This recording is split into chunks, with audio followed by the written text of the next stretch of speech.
ఈ సుబ్రహ్మణ్య భక్తి ఉంది చూశారు, పరమ చమత్కారమైంది. అది అలవాటు పడాలి. కానీ అసలు పార్వతీ పరమేశ్వరుల ఇద్దరి అనుగ్రహం కలిగిపోతుంది. ఎందుకంటే వాళ్ళిద్దరి సమాగమ స్వరూపమే ఆయన. సుబ్రహ్మణ్య ఆరాధనం గురించి మహాస్వామి చెప్తుండేవారు. సుబ్రహ్మణ్య ఆరాధనలో మహాస్వామి దిట్ట.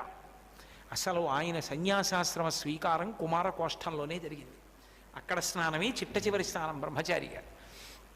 కాబట్టి ఆ సుబ్రహ్మణ్యారాధన చేసేటటువంటి వాళ్ళకి లోపల దేవతలు మాత్రమే ఉంటారు, రాక్షస గణములు ఉండవు.